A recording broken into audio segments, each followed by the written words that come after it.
Assalamualaikum warahmatullahi wabarakatuh. Saya di sini Mutmainnah dan rekan-rekan saya di sini yang pertama Tholabatul Mufidah, Qurratul Ayuninnas, Rizka Rahayu Afifah, Laina Puspitasari, Dewi Masita dan yang terakhir Lailatul Badriyah. Kami di sini akan mempresentasikan tentang materi kami yang berjudul Teori-teori yang mendasari bimbingan konseling dan implementasi teori. Kami di sini dari kelompok 1 yang dibimbing langsung oleh Bapak Abu Amar Bustami MSI. Oke guys, langsung saja kita simak materinya.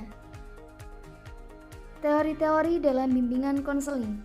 Lahirnya suatu teori mempunyai kaitan dasar pribadi, sosiologis, dan filosofis. Ciri khas yang ditampilkan oleh beragam teori sangat dipengaruhi oleh kepribadian pembuatnya, kehidupan dan lingkungan sekitarnya, serta cara pandang pengarang dalam berfilsafat. Munculnya teori-teori dalam konseling sendiri bersamaan dengan awal munculnya bimbingan konseling, yaitu pada abad ke-20.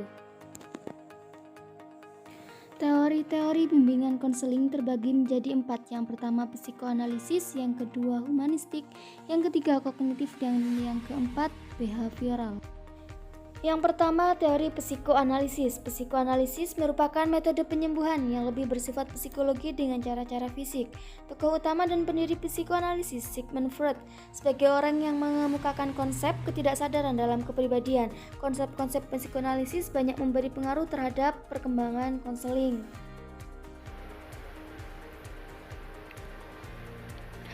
Pada mulanya, Freud mengembangkan teorinya tentang struktur kepribadian dan sebab-sebab gangguan jiwa.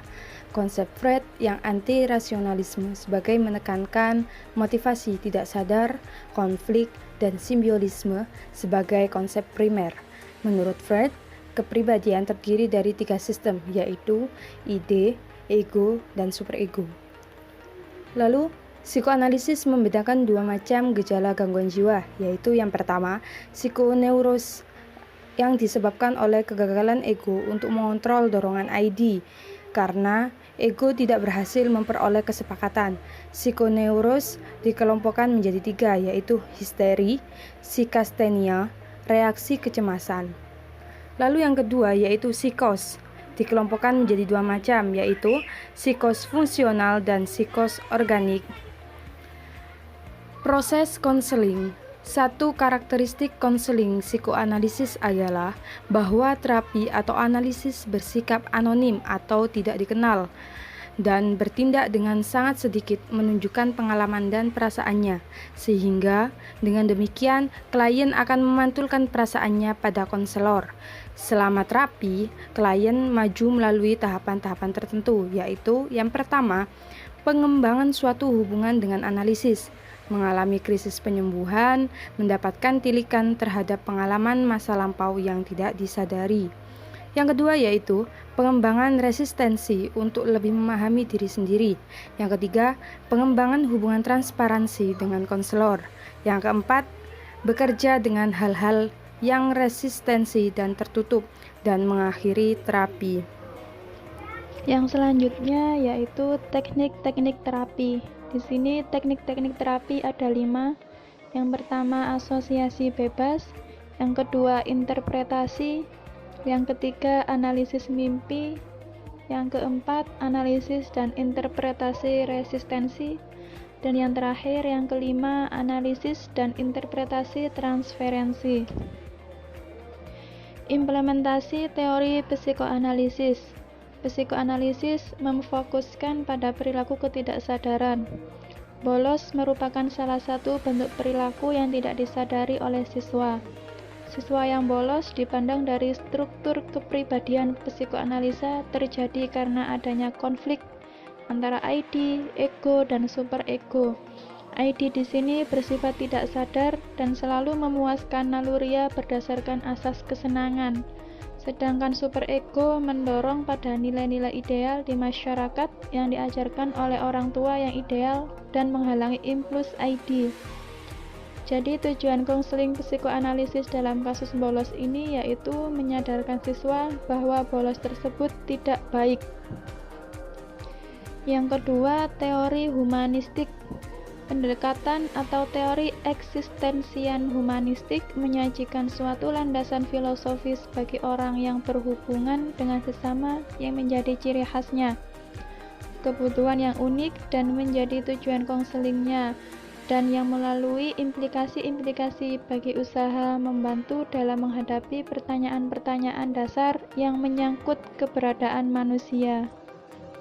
Pendekatan terapi eksistensial humanistik bukan merupakan terapi tunggal, melainkan suatu pendekatan yang mencakup terapi-terapi yang berlainan yang kesemuanya berlandaskan konsep-konsep dan asumsi-asumsi tentang manusia.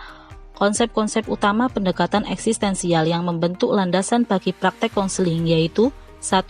Kesadaran diri, 2. Kebebasan, tanggung jawab, dan kecemasan, 3. Penciptaan makna.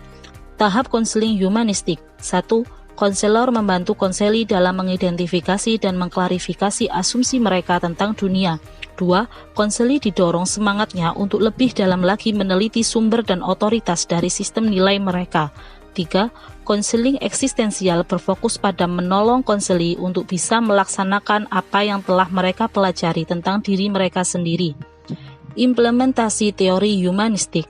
Menurut teori, eksistensial manusia memiliki kesadaran atas kebebasan dan tanggung jawab yang bisa menimbulkan kecemasan yang menjadi atribut dasar pada manusia. Kecemasan eksistensial juga bisa diakibatkan oleh kesadaran atas keterbatasannya. Siswa melakukan bolos sekolah bisa disebabkan karena salah satu faktor di antaranya, seperti siswa tersebut tidak dapat mengerjakan tugas mata pelajaran, dan pada hari itu tugas tersebut harus dikumpulkan. Individu tersebut menyadari bahwa dia tidak bisa. Yang ketiga, teori kognitif. Teori kognitif ini didasarkan pada asumsi bahwa kemampuan kognitif merupakan sesuatu yang fundamental dan yang membimbing tingkah laku anak. Dengan kemampuan kognitif ini, maka anak dipandang sebagai individu yang secara aktif membangun sendiri pengetahuan mereka tentang dunia. Skema struktur kognitif adalah proses atau cara mengorganisir dan merespon berbagai pengalaman. Proses konseling kognitif. Tujuan utama konseling Gestalt adalah untuk meningkatkan pertumbuhan klien dan membantu klien mengembangkan potensi manusiawinya. Antara lain fase-fase proses konseling kognitif, yaitu yang pertama membentuk pola pertemuan terapeutik, yang kedua melaksanakan pengawasan, yang ketiga klien didorong untuk mengatakan perasaan-perasaannya. Pada pertemuan-pertemuan teori saat ini bukan menceritakan pengalaman masa lampau atau harapan masa datang. Fase yang keempat, setelah klien memperoleh pemahaman dan penyadaran tentang dirinya. Teknik-teknik terapi. Terapi Gestalt adalah suatu terapi eksistensial yang menekankan kesadaran di sini dan sekarang. Fokus utamanya adalah pada apa dan bagaimananya tingkah laku dan pada peran urusan yang tak selesai dari masa lampau yang menghambat kemampuan individu untuk bisa berfungsi secara efektif.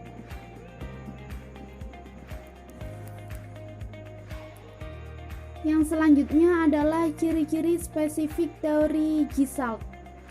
Yang pertama, pendekatannya konfrontatif dan aktif. Yang kedua, menangani masa lampau dengan membawa aspek-aspek masa lampau yang relevan pada saat sekarang. Yang ketiga, menggairahkan hubungan dan pengungkapan perasaan-perasaan langsung dan menghindari intelektualisasi abstrak tentang masalah-masalah klien. Yang keempat, memberikan perhatian terhadap pesan-pesan nonverbal dan pesan-pesan tubuh. Yang kelima, menolak mengakui ketidakberdayaan sebagai alasan untuk tidak berubah. Yang keenam, melakukan penekanan pada klien untuk menemukan makna-maknanya sendiri dan membuat penafsiran-penafsiran sendiri. Dan yang terakhir adalah dalam waktu yang singkat, para klien bisa mengalami perasaan-perasaannya sendiri secara intens melalui sejumlah latihan Gestalt. Yang selanjutnya adalah implementasi teori kognitif. Individu dipengaruhi oleh pikiran irasionalnya. Siswa yang melakukan bolos berpikir bahwa lebih baik pada hari Senin tidak pergi ke sekolah karena pada mata pelajaran yang sangat tidak disukai karena pelajaran yang sangat sulit, dan guru selalu memberi tugas yang sangat banyak. Dan teori yang keempat adalah teori behavioral. konseling behavioral menaruh perhatian pada perubahan perilaku. Apabila ditelusuri, perkembangannya sudah sejak tahun 1960-an. Konseling behavioral memberikan implikasi pada teknik dan strategi konseling dan dapat diintegrasikan dengan pendekatan lain. Tujuan konseling behavioral adalah untuk mengubah perilaku salah dalam penyesuaian dengan cara-cara memperkuat perilaku yang diharapkan dan meniadakan perilaku yang tidak diharapkan serta membantu menemukan cara-cara berperilaku yang tepat. Menurut Jones dan Kristiani, ada beberapa pendapat mengenai konseling behavioral. Yang pertama, manusia tidak berhalak baik atau buruk, bagus atau jelek. Manusia memiliki potensi untuk bertingkah laku baik atau buruk, tepat atau salah. Berdasarkan bekal pembawaan dan interaksi dengan lingkungan, maka terbentuk aneka pola perilaku yang menjadi ciri khas pada kepribadian individu.